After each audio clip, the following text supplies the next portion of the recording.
ఎవరు తెలివైన వారు అంటే మనలో మనం ఏమనుకుంటాం, నేనే తెలివైన వాడు అని మనలో మనం అనుకుంటాం. నిజంగానే మన ఎవరికి మట్టుకు వాళ్ళే తెలివైన వాడు అనుకుంటాం. పనిని తక్కువ సమయంలో నైపుణ్యంగా చేసేవారు తెలివైనవారు ఒక విధంగా, అవునా? తల్లిదండ్రుల ఆశీర్వాదం ఉన్నవాళ్ళు తెలివైనవారు. గణనాయకుడైన గణేషు ఎక్కువ తెలివైనవాడు. ఎందుకంటే తల్లిదండ్రుల ఆశీర్వాద బలం ఉన్నవాడు.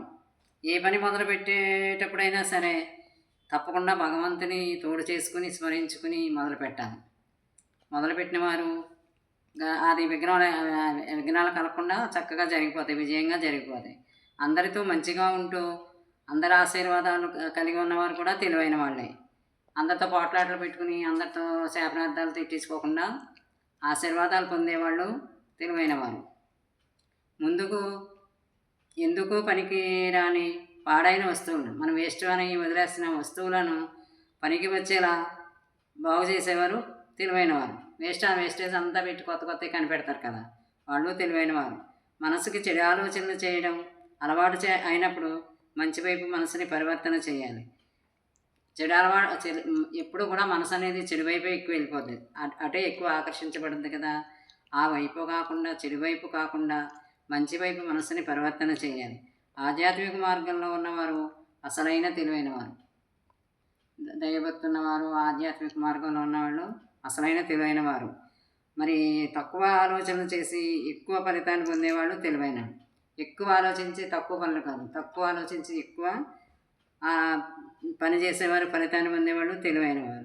ఆలోచనలు తగ్గినప్పుడు ఫలితాలు గొప్పగా ఉంటాయి. ఆలోచనలు తగ్గినప్పుడు గందరగోళంగా లేకుండా చక్కగా తక్కువ ఆలోచనలు ఉన్నప్పుడు ఫలితాలు ఎలా ఉంటాయి, గొప్పగా ఉంటాయి.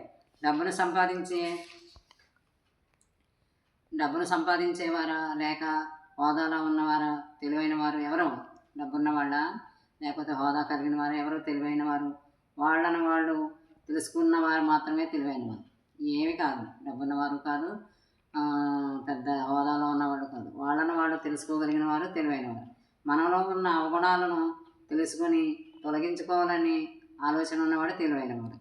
మనలో ఉన్న లోపాలు మనం తెలుసుకుంటామా, మన లోపాలను కప్పెట్టి మనం ఎంతో తెలివైన వాళ్ళగా నటిస్తూ ఉంటాం. అది తెలివి తక్కువతనం అనమాట.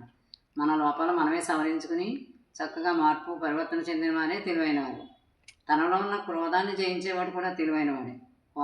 మనకున్న కోపాన్ని మనం అర్థం చేసుకుని తగ్గించుకుంటే ప్రయత్నం చేయాలి. తెలివైన వాళ్ళు ఆఖరిగా మనసును జయించేవాడు. ఆఖరికి మనసు చెప్పినట్టు వినకుండా మనసుని నియంత్రించేవాళ్ళే తెలివైనవాడు. తెలివైనవారు వాళ్ళే తెలివైనవారు. మన కర్మేంద్రియాలను, మన కన్ను, ముక్కు, చెవు మొత్తం ఈ కర్మలు చేసే ఇంద్రియాలన్నింటినీ అదుపులో పెట్టుకోగలిగిన వారు ఇంకా బాగా తెలివైనవారు.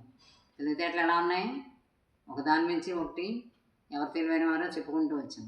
కర్మేంద్రియాన్ని మన ఇంద్రియాలను అదుపులో పెట్టుకుని చక్కగా నియమించుకోవటం అసలైన తెలివి అనమాట. బాగానే ఉందా? రేపు మళ్ళీ ఇంకో విషయం చెప్పుకుందాం.